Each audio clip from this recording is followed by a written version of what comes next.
So tell us about some of the discussions that you're having with your peers and other leaders who are also trying to manage during this time. What are some of the things that they're facing? What are some of the things that they're working on?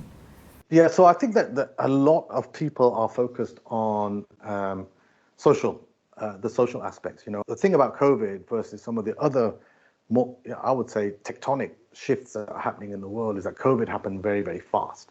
And and it's continuing to sort of have an impact on a daily basis that people can see and feel. And we have been talking many times about, and you see all these documentaries about global warming, about carbon footprints, about overfishing in the oceans, about rising water levels and famine and overpopulation and so on and so forth. And people have got almost like I don't know if they've become punch drunk, or they're used to seeing all of these documentaries, and they'll watch a documentary and say, "Oh, that's shocking," and then they'll flick over and start watching a soccer match or something, and it's just another documentary. It's just become like that. But COVID changed that, because what COVID did was it showed that it's real, and it can come, and it can land on your doorstep, and it can have an impact on an individual and in a family anywhere in the planet. Doesn't matter what geography, doesn't matter what political stance you have, it can impact individuals, family members, etc. And I think that woke up the world. And I've noticed in the conversations I'm having that a lot of organizations are saying, well, we need to be able to sense these shocks that are coming and really embrace them and say these are real. And they're going to happen. So, the rising water levels that we're talking about in the next 30 years will sink Shanghai.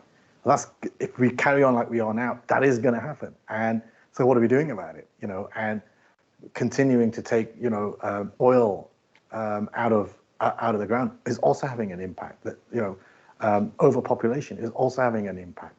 Melting snow caps also having an impact, and so on and so forth. All of these things, which in the past people were saying, yeah, I know that that's happening, and I know that the UN it's got its 17 SDGs, and we'll do our little bit.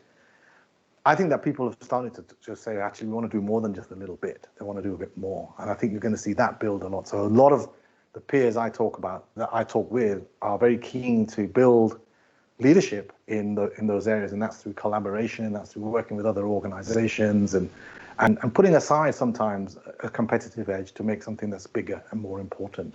And a lot of finance companies are also, looking at the way organizations are valued. And talent is also looking at the way organizations behave. So that's also spinning on its axes as well, where in the past, talent would say, here's my CV and this is why I'm good for this particular job. And the company would sit back behind the desk and say, well, I'll pick this guy or that guy.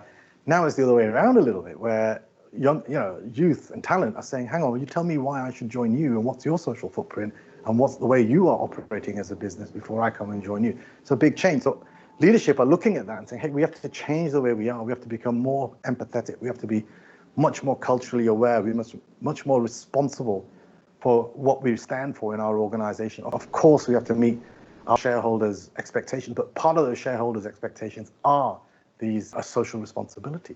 So bringing that up has been a very big agenda item with many CEOs that I'm talking to. The second one is the need for having change makers throughout the entire organization. With technology the way it's going, and increasing and having much more of a profound impact on automation within organizations, the need for having people that can embrace change is becoming super important. And so it doesn't just sit in one department like the PMO department, but the entire organization needs to be reactive to change and be able to respond as one complete unit. That's a big cultural change as well. And it could even change the way work is configured in the future.